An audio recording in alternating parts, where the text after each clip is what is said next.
Sus invitados son parte de una nación letrada y democrática en donde la conversación versa en torno a libros fundamentales.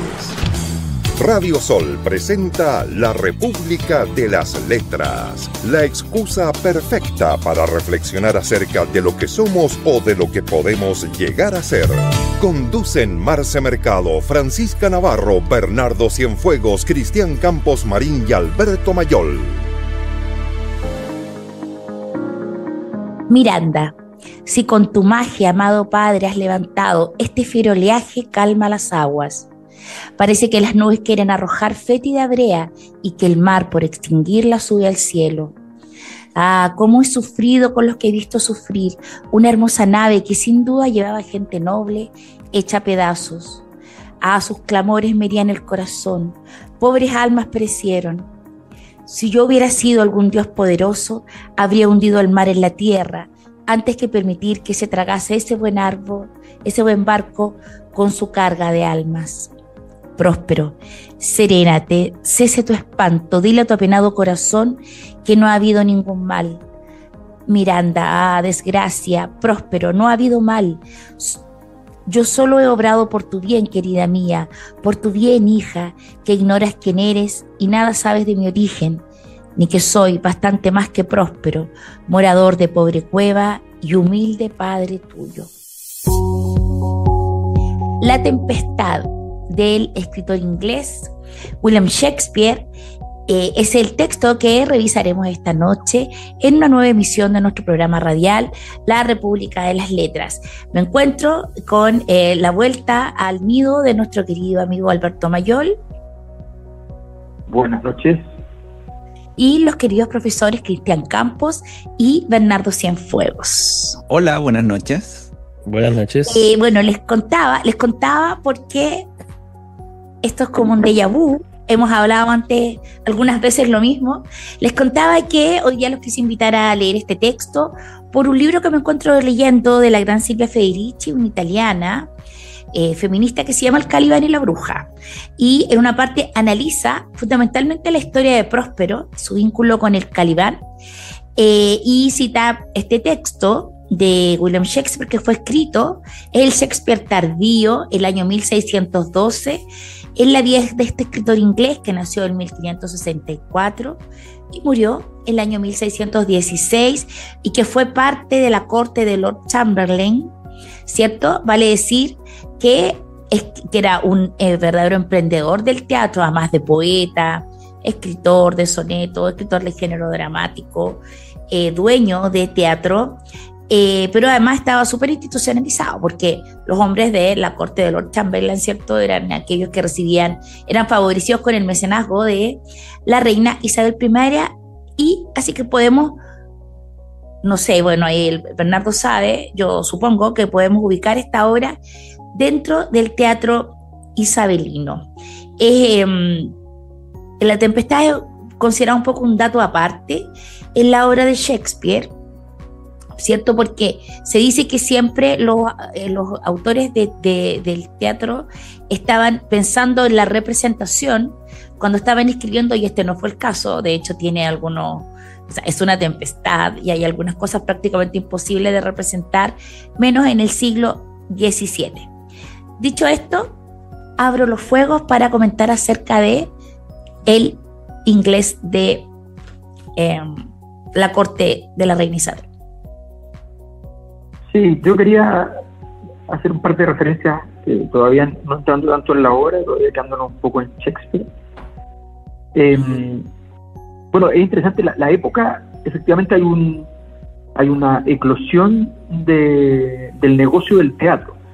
Shakespeare no era el más famoso, el más famoso se llamaba Ben Jonson, ¿ya? Ese era el gran escritor que todas las obras que todos querían ver. Y Shakespeare era buena fama, era conocido, pero no era el que punteaba la lista, ¿no? ¿Ya?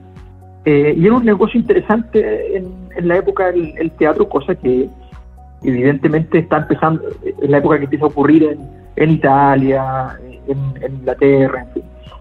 Bueno, pero también esta es como una obra tardía, una obra a punto de morir, de pocos años antes de morir, y una obra que es muy loco porque es como la obra más importante de las obras no importantes, ¿ya?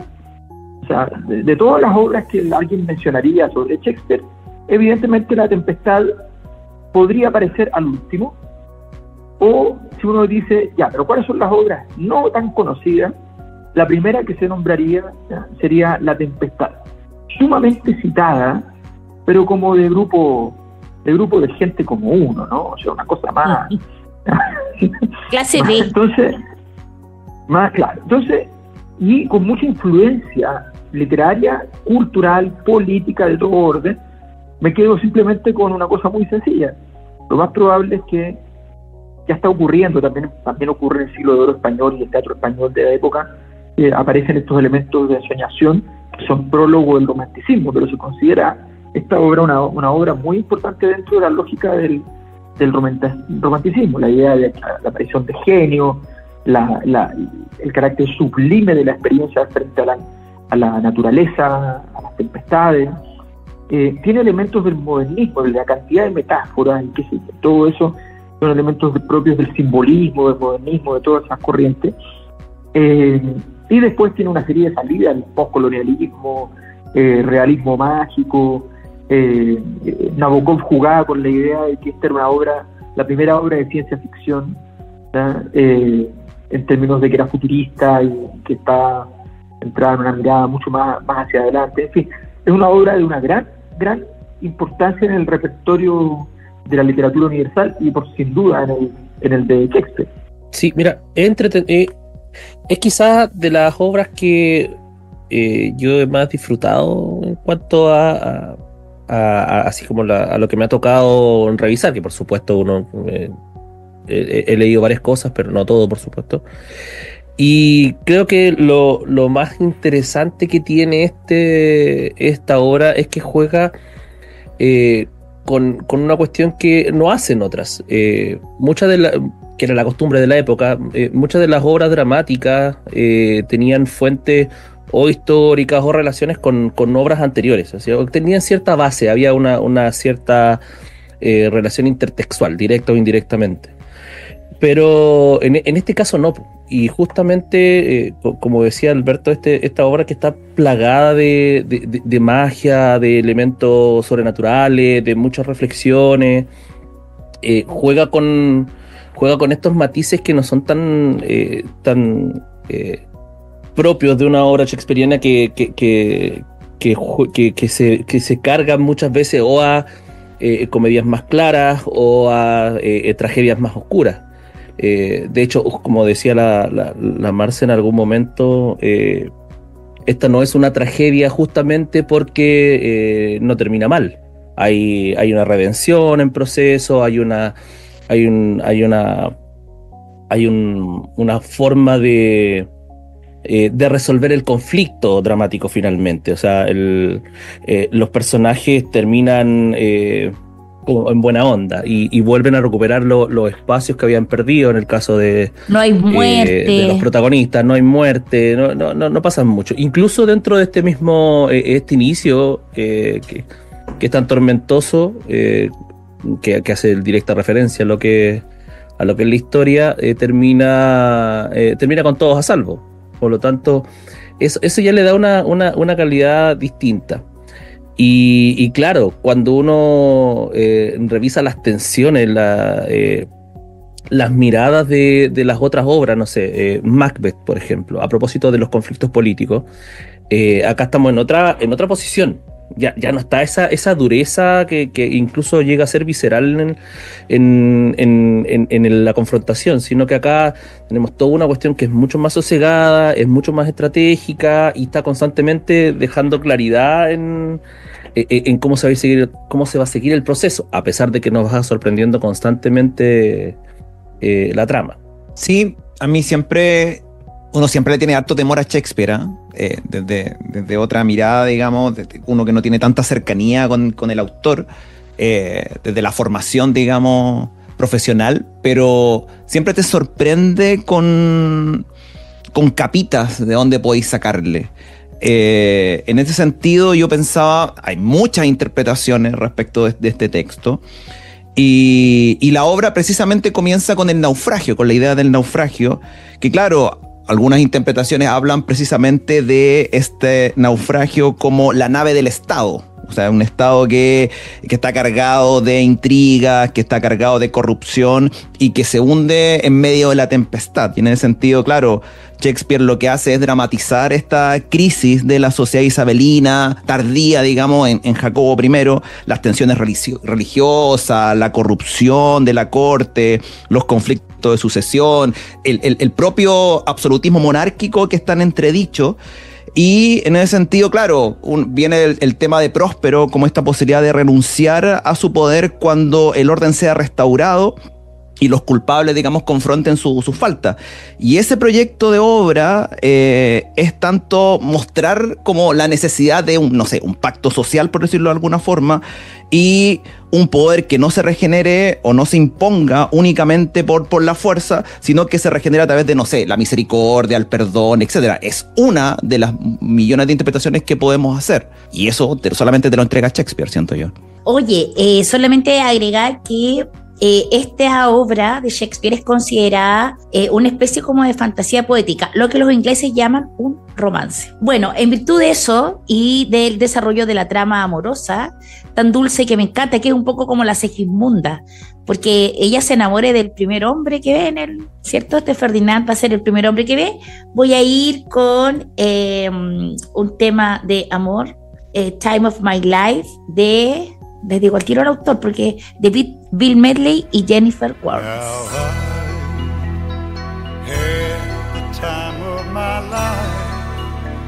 I never felt like this before. Yes, I swear it's a truth, and I owe it all to you. 'Cause I had the time of my life, and I owe it all to you.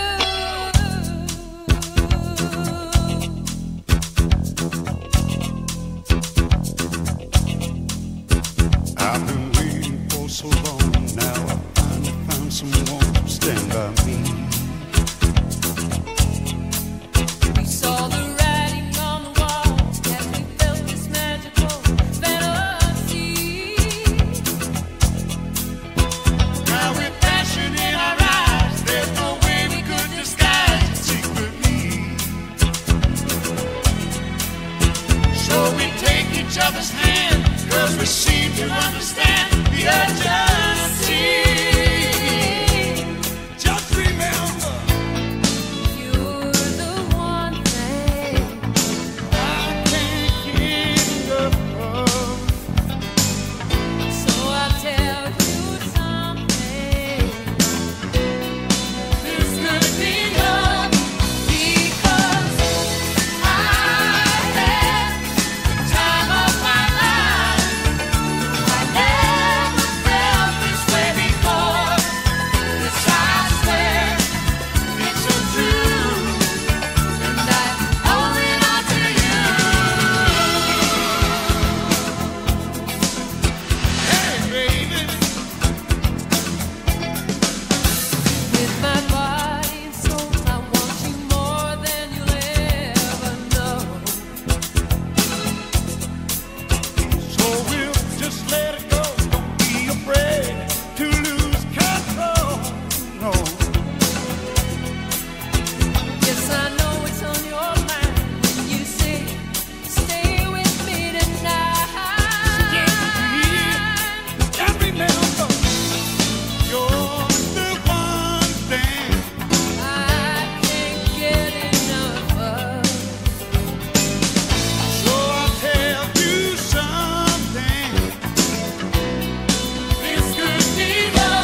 time of my life.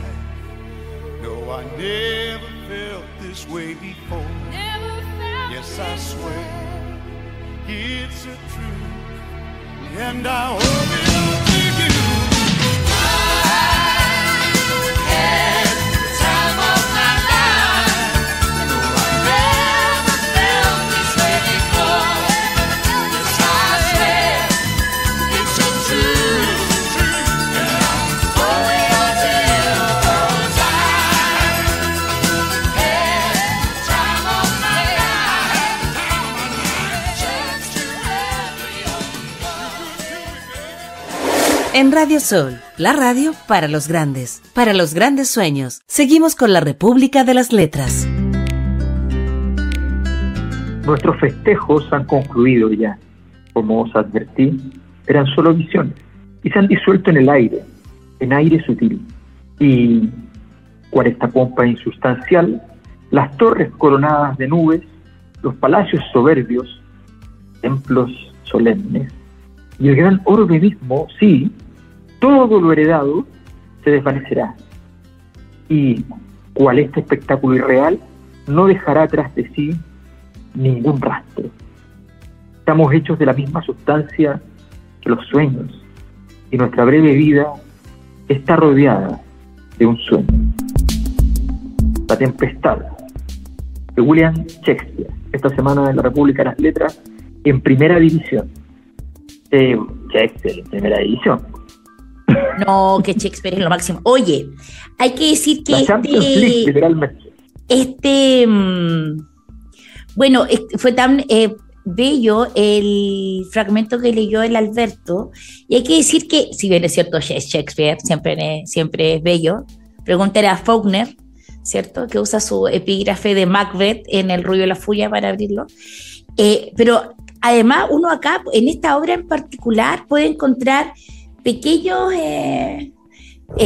fragmentos que son, pero bellísimos. Por ejemplo, creo que es en el capítulo 4, y esto yo lo había leído en alguna parte, que mi anciano cerebro no lo recuerda, pero dice: somos del material del que están hechos los sueños. Oye, empecemos a contar la historia un poquito. Básicamente de lo que va esta obra es, empiezan las primeras escenas de esta obra dramática con justamente esta tempestad, que está un grupo de nobles arriba de un barco, cual marina pintada del romanticismo alemán, a punto de naufragar, tormentosa, y más encima en todo este proceso los nobles, por supuesto, están estorbando. Una cosa natural. Y resulta que dentro de todos estos procesos dicen: no, vamos a encallar, ya pasa todo esto, y nos enteramos en esta misma parte que es uno de los protagonistas, Próspero, el que a través de sus artes estaba provocando esta tormenta para poder dejarlos varados en la isla que están habitando él y su hija ya hace bastante tiempo, Miranda. ¿Ya? Y ahí nos empiezan a explicar, como pasa mucho en las obras dramáticas, como pasa siempre en las obras dramáticas, nos empiezan a dar contexto, nos empiezan a dar referencias al pasado y cosas por el estilo. Próspero siendo el legítimo duque de Milán, que lo habían exiliado junto a su hija, que se había convertido en un mago poderoso, su hija Miranda, que está ahí preocupada por quienes están en este barco, que le pide que detenga la tormenta, y así nos vamos enterando de todo este proceso donde aparecen otros personajes, Caliban, Alonso, Antonio, y otros por el estilo. La cosa es que justo llegábamos en esta parte donde a través de las artes y a través de toda la planeación que había realizado Próspero, junta de una u otra manera a su hija con Fernando, ¿ya? En una especie de búsqueda de venganza, pero también de recuperar su posición, básicamente. como que ahí quedamos hasta la parte donde estaba leyendo Alberto, donde estaba pasando muchas cosas. Bueno, eso, no sé si lo expliqué bien. O sea, yo creo que es interesante destacar, lo dijiste, pero yo creo que es muy, muy interesante. No creo que haya antes, en las obras griegas, qué sé yo, que uno podría más o menos contemplar al respecto, la creación de una tempestad para que sea un fin utilitario y no una especie de venganza de los dioses, un deus ex machina, sino que es un acto de un hombre que ha logrado establecer una relación mágica con el mundo, y que es una cosa bien interesante porque es producir un caos para producir un orden. Como la primera, aquí hay un guiño muy interesante que es de carácter modernista en el fondo, es la idea de que hay un caos que va a preceder al orden, y por tanto ese caos tiene un fundamento, tiene una base, ¿ya? Para decirlo como un actual embajador, hay que plantar incertidumbre antes de la certeza. Claro, porque hay que decir que los sucesos están en una isla, ¿cierto? Donde habita Próspero con su hija Miranda, que es el ex duque de Milán. Él, mientras ejercía el poder, siendo duque de Milán y siendo su hija muy pequeña, estaba su hermano Antonio, y Próspero, ¿a qué se dedicaba? En lugar de ejercer el poder, se dedicaba fundamentalmente a estar muy encerrado en el desarrollo de la alquimia, ¿cierto? Eso, bueno, entonces Antonio, su hermano, llega a un acuerdo de plata, ¿cierto? De una especie de impuestos fiscales con el rey de Nápoles, ¿cierto? Que es el papá de Fernando, que en el después como que lo aguacho un poco para que conozca a Miranda, su hija. Y cuando su hija Miranda ya tiene 15 años, bueno, Antonio hace el golpe de Estado, lo destierran, ¿cierto? Y con la ayuda de un noble de nombre Gonzalo, que luego también está involucrado en la tempestad, él logra huir con su pequeña Miranda se va con su hija y sus libros de magia. También hay hermosas alusiones a los libros, hoy que celebramos, ahora se inventó el Día del Lector, ¿cierto? En un momento Calibán, bueno, y llegan a la obra y a la isla, y esta isla está habitada por el Calibán, ¿cierto? Que es el único isleño nativo. ¿Y qué hace Próspero? Lo que hace cualquier noble, esclaviza al Calibán, ¿cierto? Calibán se convierte, que además el Calibán es este ser deforme, hijo de una bruja, y conoce a Ariel, que es un espíritu bello, maravilloso de la naturaleza, y Ariel está encarcelada en un árbol, y él la libera, y entonces también está como a las órdenes de este ex duque, ¿ya? Y luego lo que él busca es restaurar, es como rectificar el pasado, que eso también es como una imagen bonita, ¿cierto? Porque como decía el Alberto, acá no hay una imagen positiva de cobrar venganza, un elemento fundamental en la obra shakespeariana, el tema de la venganza, ¿cierto? Aquí no, acá hay esta suerte de rectificación del pasado, y acá viene mi amiga Silvia Federici, porque ella toma a Próspero como el hombre nuevo. Dice que el modernismo lo que hace, o la época, es tomar a Próspero y presentarlo como el hombre del nuevo tipo, ¿cierto? Que es este hombre que está más bien vinculado a la razón, ¿cierto? Y no a los impulsos, un poco el hombre que ha sublimado las bajas pasiones, que eso sí que es un tema fundamental en el desarrollo de la historia humana. Sí, bueno, cuando llegan a la isla quedan todos medios dispersos, y además, de alguna forma, cada grupo, de todos estos grupos como que quedan dispersos dentro de la isla, va reaccionando de acuerdo a su propia naturaleza moral. Por ejemplo, no sé, tenías Antonio y Sebastián, que van como que reproducen inmediatamente la lógica de la conspiración, Después tenéis Trínculo y Esteban, que encarnan como esta cosa muy cómica, muy ramplona, digamos, esta como ambición vulgar, grotesca. Por otro lado tenía Gonzalo, que como que proyecta esta cuestión de construir una nueva comunidad, una cosa más inocente. Y por otro lado tenéis el amor, ¿cierto?, de Fernando y Miranda, que encarnan la posibilidad precisamente también de la inocencia, pero también de la reconciliación. Entonces, claro, uno puede decir, mira, la isla en realidad funciona como un espejo donde cada personaje proyecta, digamos, en ella su propia visión. Para algunos es la posibilidad de un paraíso, ¿sí?, de la construcción de algo nuevo, de la utopía, qué sé yo, y para otros el infierno. O sea, en ese sentido es una especie como de laboratorio político, moral, donde se van ensayando diferentes formas de convivencia, fuera, digamos, de esta nave como corrupta, y de alguna forma los personajes tienen que volver a pensar cómo vivir o lo que significa vivir en sociedad. Tema. Entonces, vamos a tema. Yo les voy ya que estamos hablando de tempestades, estamos hablando de naufragios, vamos con El hijo del Capitán Trueno de Miguel Bosé.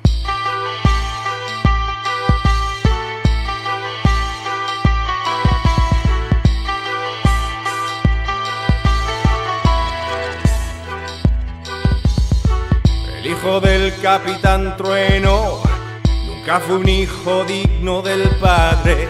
Salió poeta y no una fiera, hijo de su madre. El hijo del Capitán Trueno no quiso nunca ser marinero, no se embarcaba en aventuras, levantaba dudas. ¡Hey!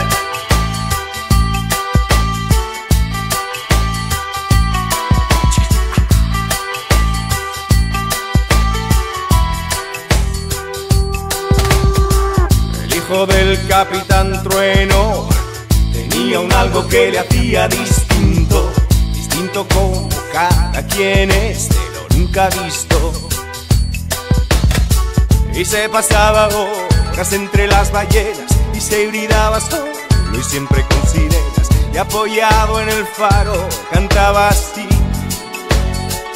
en el océano me pierdo, veo el océano y no sé,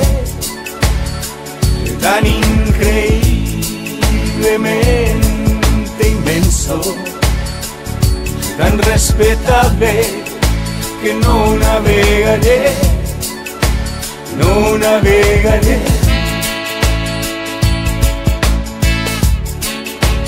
no lo navegaré.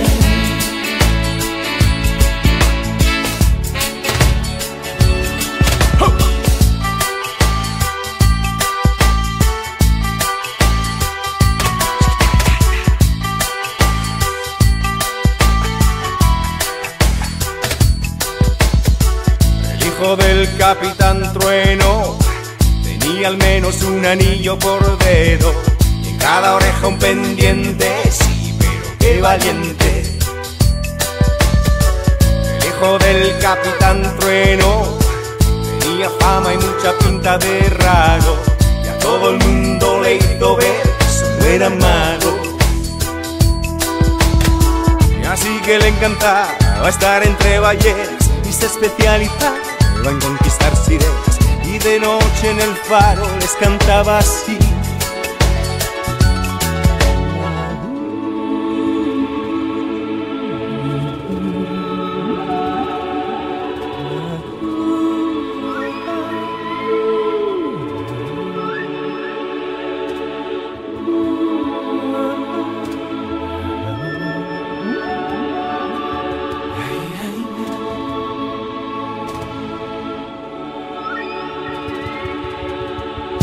pasaba horas entre sus ballenas, con arte seducía a todas las sirenas. Desde lo alto del faro les cantaba así, así, así: en el océano me pierdo, veo el océano y no sé,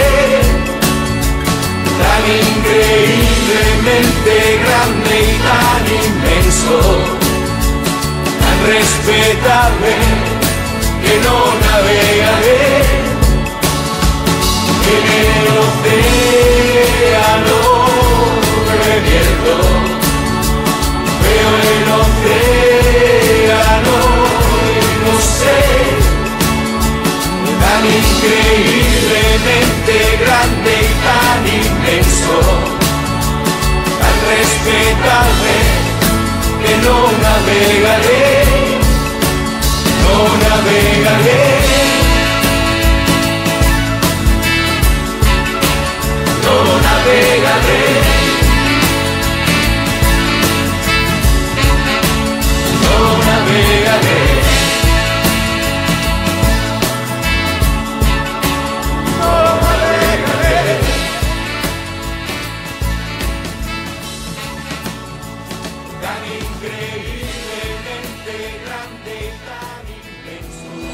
Seguimos en Radio Sol con la República de las Letras.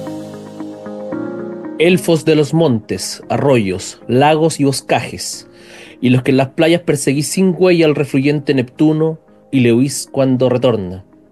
Hadas que, a la luna, en la hierba formáis círculos, tan agrios que las ovejas no los comen.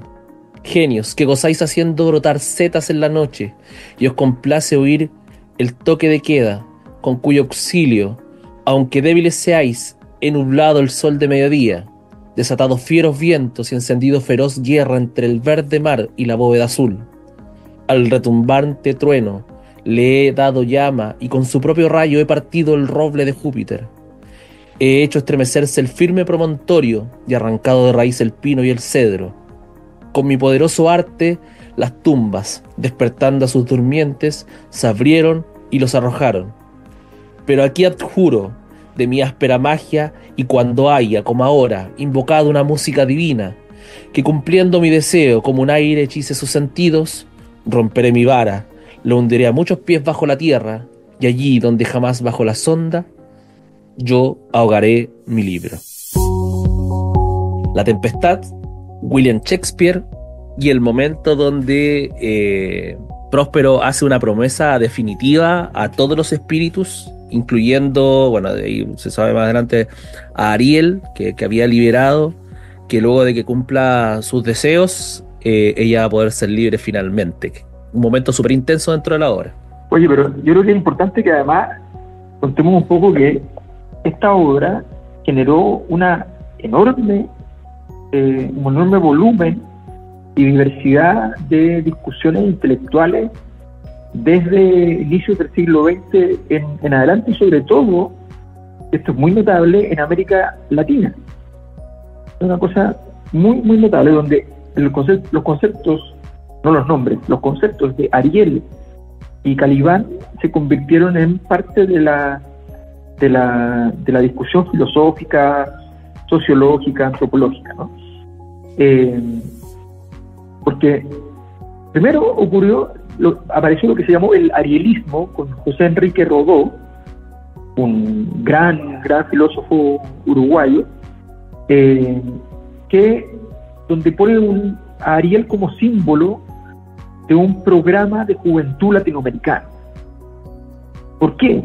Esto es interesante porque el arielismo no se parece mucho a Latinoamérica, porque tiene que ver con la mirada de la belleza, la espiritualidad, el cultivo de la inteligencia, y sin embargo entonces él plantea esto. ¿Por qué? Porque dice, Estados Unidos está caminando hacia una ruta utilitarista, está caminando simplemente a la visión instrumental, y entonces la vocación de América Latina tiene que ser distinta a la de Estados Unidos. Yo creo que él plantea, ¿no? Y por eso plantea el arielismo como un programa cultural, no como una idea de lo que es América Latina. Y la respuesta de Fernández Retamar en Cuba va a ser, oye, compadre, es evidente que somos Calibán, de verdad no somos Ariel, ni vamos a hacerlo, ¿ok? O sea, somos el esclavo rebelde, somos colonizados, estamos despojados de la tierra, ¿ya? No somos el rubio etéreo, ¿ok? Ya somos. Entonces, Calibán aparece entonces como el gran símbolo de América, como resistencia en contra de la colonia. Y es a partir de eso que surge toda una discusión muy profunda donde está lleno de autores. Marce comentaba un libro que ella estaba leyendo donde aparecía esto, pero esto va a aparecer incluso no solo en América Latina, se va a ir. Recordemos que toda esta teoría norteamericana sobre la colonia se exporta finalmente a África, fundamentalmente a partir de Frantz Fanon, donde nuevamente Caliban aparece. Entonces, toda esta obra, y luego tenemos las obras en las cuales Próspero empieza a tener una relevancia, y por tanto toda esta obra además tiene este contenido de altísimo vuelo filosófico, sociológico, de programa de desarrollo cultural, en fin. Claro, porque por ejemplo, ponte tú, sumándome a lo que dice el Alberto, ¿cierto? Es esto, lo que señalan los que estudian a Shakespeare, es que uno de los grandes atractivos de esta obra es como es este elemento que vemos presente en Miranda, que es esta primera mirada, ¿cierto? Y que yo les comentaba que podemos asimilar a Segismundo en La vida de sueño de Calderón de la Barca, ¿cierto? Y es reiterativa, hay una suerte de reiteración como tropo. Ella siempre dice, este es el primer hombre que veo, soy la primera muchacha, es mi primer amor, pero en realidad, no sé, es el hombre más bello. Recordemos Segismundo cuando ve por primera vez a una mujer y ese discurso extraordinario. Le mandamos un saludo a nuestro amigo Felipe Berríos, quien de forma más bella recita esa parte de Segismundo. Entonces, yo no sé si Calderón es posterior, 1635 es La vida de sueño. Es un poquito posterior. Sí, es casi contemporáneo, ¿cierto? Porque también es interesante acá esta Miranda que no ha conocido otra vida más que la que lleva con su padre en la isla, que también se puede asimilar a la que viven las mujeres del siglo XVII, que muchas veces no tienen otra vida más que la que conocen en sus propias casas con el varón de la familia. Sí, oye, solamente para agregar, a propósito de lo que comentaba el Alberto, el estadounidense Harold Bloom, un crítico literario importante que se murió hace un tiempo atrás, el que crea el canon literario. Echa por el suelo este tipo de interpretaciones que en las políticas, sociológicas, etcétera, le dice, no, esta va a tener nada que ver. Si a lo mucho esto es una versión shakespeariana de Doctor Fausto, o sea, no hay colonialismo acá, tiene que ver con otras cosas. Ahora, era un gringo, estaba hablando desde sus zapatos, o sea, el tipo súper importante, sí, pero también es interesante cómo, a propósito de esta discusión latinoamericana, de cómo Shakespeare finalmente y su obra completa es capaz de ser interpretada desde donde sea y aplicada al contexto que sea. Siempre es muy contemporánea, es muy cercana, siempre se le puede dar ahí una vuelta de tuerca más. Eso yo creo que es una de las cosas más increíbles que tiene su obra.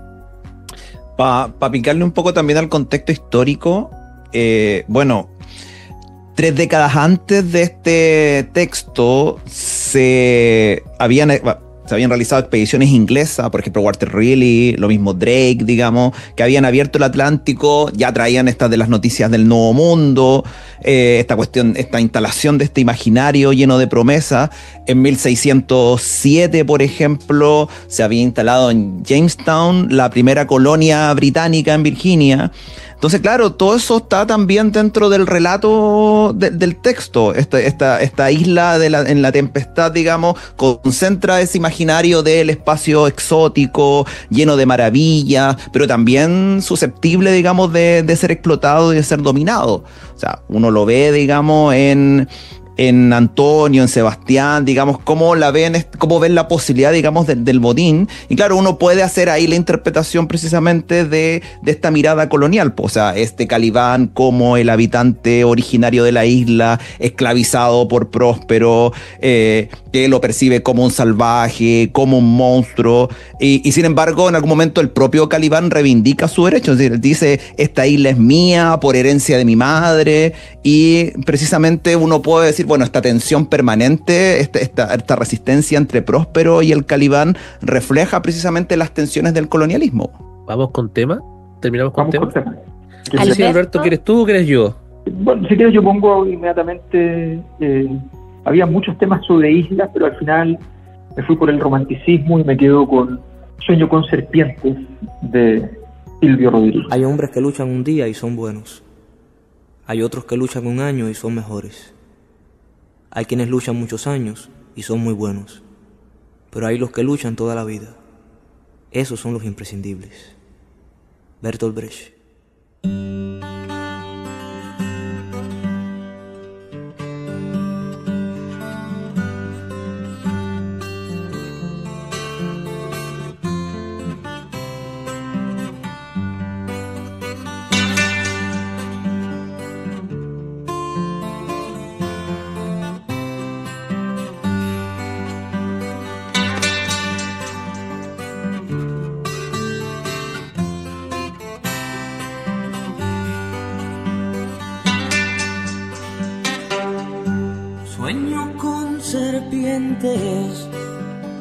Serpientes de mar, con cierto mar hay de serpientes, sueño yo.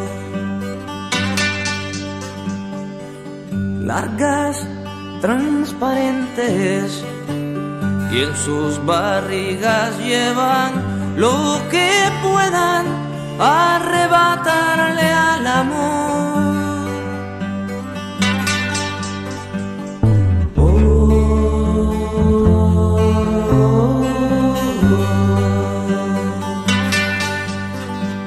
La mato y aparece una mayor.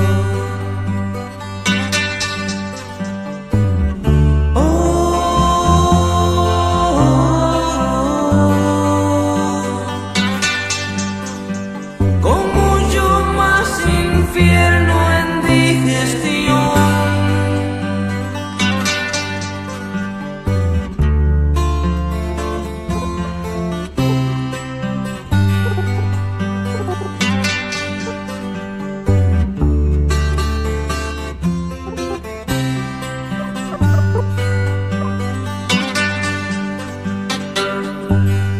No quepo en su boca, me trata de tragar, pero se atora con un trébol de mi sien. Creo que está loca, le doy de masticar una paloma y la enveneno de mi bien.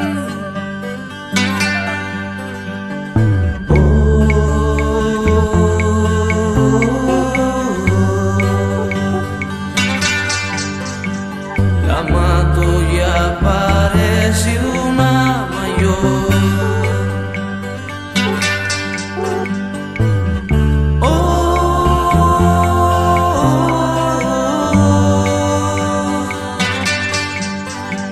Con mucho más infierno en digestión.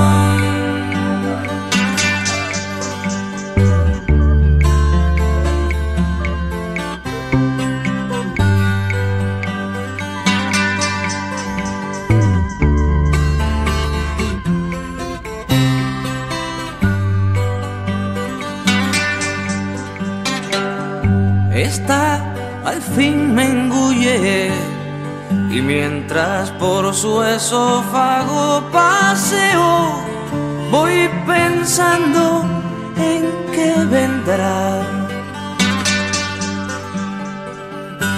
Pero se destruye cuando llego a su estómago y planteo con un verso una verdad.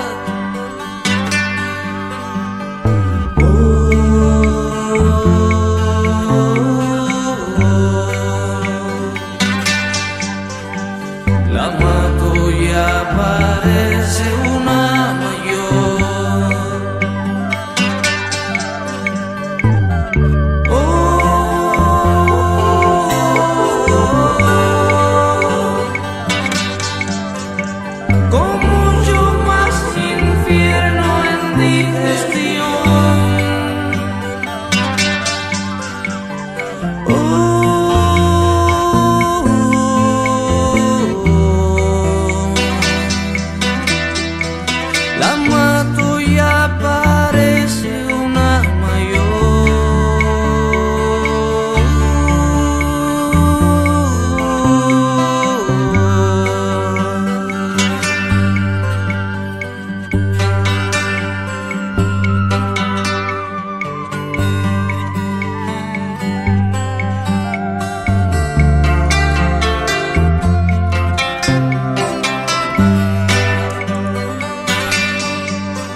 Radio Sol está presentando La República de las Letras.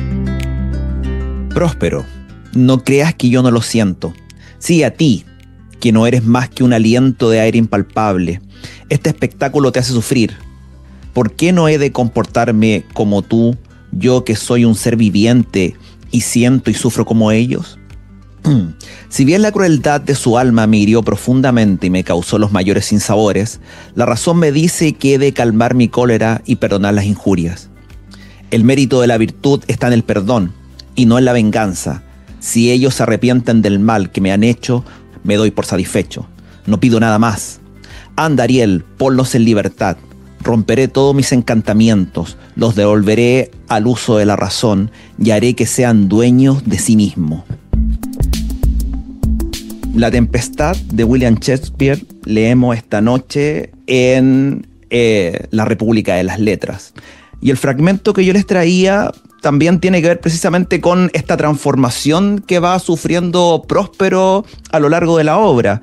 Si bien, digamos, inicialmente vemos a un Próspero que gobierna la isla con magia, con coerción, sometiendo a Ariel y también al Calibán, digamos, a lo largo de la obra va sufriendo un cambio, y ahí el agente fundamental de este proceso de cambio es precisamente Ariel, que este espíritu de libertad es como una especie como de voz de conciencia que obliga tanto a los usurpadores como al propio Próspero a ir confrontando un poco sus pecados. Y en ese sentido se va dando como este clímax moral a lo largo de la obra, donde se da este aprendizaje de Próspero, que entiende que su poder basado en la magia y en la imposición no basta, digamos, para ir regenerando a estos hombres y esta venganza, sino que finalmente la misericordia, el perdón, lo van a liberar a él y también a los demás. Entonces, en ese sentido, digamos, Próspero es tanto una especie como de gobernante que también, digamos, tiene que aprender a gobernarse a sí mismo. Oye, a mí Próspero me encantó, y como nos queda muy poquito tiempo, solamente quiero señalar que la obra termina con un epílogo, con un soliloquio de Próspero, donde pide al público, hace un poco le habla directamente al público y le pide ser liberado ya como personaje. Dice que además de una belleza, sin dominio sobre espíritus o hechizos, me vencerá el desaliento, si no me alivia algún rezo tan sentido que emocione al cielo y excusa errores, igual que por pecar rogáis clemencia, libéreme también vuestra indulgencia. Es una demostración de cómo era Inglaterra cuando era católica y no como después fue. Así que cuando todo estaba bien. Todo estaba bien. Oye, no, ¿Era católica todavía ahí? Enrique VIII es posterior. Yo lo ignoro, como la ignorante que soy. Viene justo después. Sí, así que, pero muy buena. Una gran obra, y realmente a mí la verdad que siempre me ha entretenido mucho Shakespeare, realmente, porque además las obras esta es rarísima. Por ejemplo, es como súper moderna, pero tiene final de obra primitiva, así de que no pasó nada al final, pues como los dibujos animados. Entonces todos volvieron a tener la edad que tenían, todos volvieron. Es fantástico, porque no tiene nada de comedia, salvo eso, que es un rasgo súper primitivo de la comedia, que requiere que una obra menor en ese sentido, donde no pasa el tiempo. Entonces esa cosa como moderna, postmoderna, en fin, innovadora, ¿ya? Y toda la cuestión, y de repente esta cosa anquilosada, notable. No, oye, nos tenemos que perdón, ir. Pero sí, yo solamente como para cerrar, creo que de las obras que he leído en drama, creo que este final es perfecto. O sea, yo me recuerdo en esos tiempos de haber visto a Patrick Stewart, para el que se recuerdan, el Dr. Dr. X del Magneto de las películas de mutantes, de los X-Men, él representando este papel en un video y terminando la obra, y él girándose al público con toda esa potencia, mandándose ese gran soliloquio, creo que notable, y la fuerza la fuerza que le imprime Shakespeare a ese simple acto de comenzar a dirigirse al público. Creo que esa interpelación que se hace es brutal en muchos niveles, porque no es la costumbre tampoco. O sea, el teatro isabelino en general está acostumbrado a esta innovación, de pasar de los 3 actos de Aristóteles a los 5 que se trabajan en esta época. Ya era un proceso con un montón de otras cosas más, pero cerrar una obra de esa manera, con esa potencia, yo lo recuerdo como perfección, nada más que eso. Oye, está justo en la época de que está produciéndose el giro anglicano, todavía no se consolida, pero él nunca fue un oficio anglicano, se negó, así que evidente partido. Estaba financiado por el Estado, como los sacos, pero de buena calidad. Ya, querido, nos vemos, si Dios quiere, la próxima semana con un nuevo texto para comentar. Esta ha sido La República de las Letras. Muy buenas noches. Buenas noches. Chao, chao. Fue La República de las Letras. Hasta la próxima semana, cuando nos reunamos en torno a los libros con un viaje imaginario por un mundo sin límites. A preparar las maletas. Conducen Marce Mercado, Francisca Navarro, Bernardo Cienfuegos, Cristian Campos Marín y Alberto Mayol.